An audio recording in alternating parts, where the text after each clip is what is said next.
Guys reka duce impaka aho tugiye kureba itsinda riyoboye mu Rwanda cyangwa se amatsinda abiri bavuga ko aterendinga hano mu Rwanda mu gihugu cy'u Rwanda ayoboye kubyina amatsinda atunze abana cyangwa se ayoboye abana bazi kubyina cyane. Reka twitegereze itsinda rya mbere, turabanzaho gushyiraho video ya Morios Kid, ni abana bamenyekanye bari kuja mu gihugu ca Armenia cyangwa se Armenia.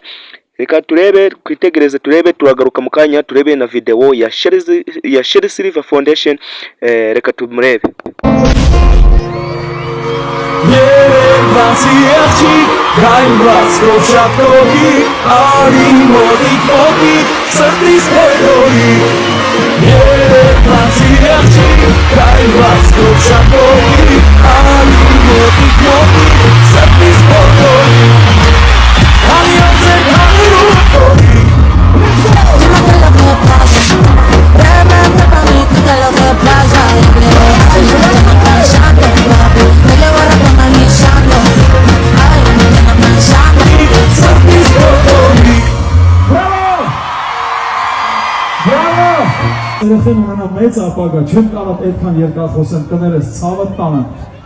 You, my friend, thank you so much.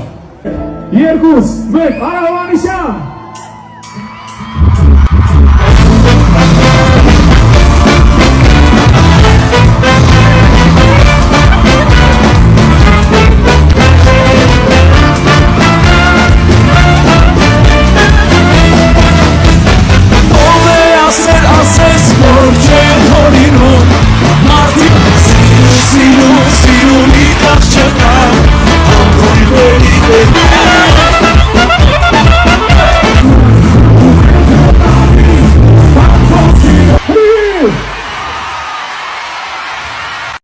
Hanyuma reka tugarukane n'itsinda rya Sherry Silver, abana bayoboye reka tubarebe nabo turebe ibyabo.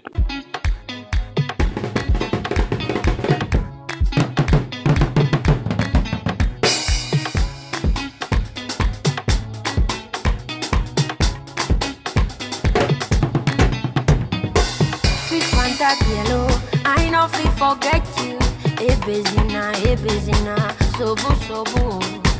If I speak English, jo no, I know I banish you, I want to banish you. If you see my baby, you go shut up, oh, get too fine, no be make up for your baby like that, no. Finish what from you, oh, tomato, put that thing back,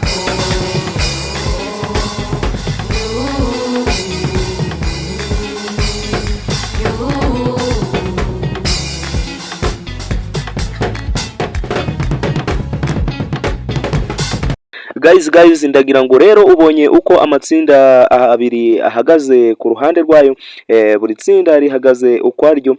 Ndagira ngo rero duce impaka ese ni irihe tsinda riyoboye mu kubyina rifite abana bafite impano yo kubyina cyane na cyangwa se bazi kubyina neza.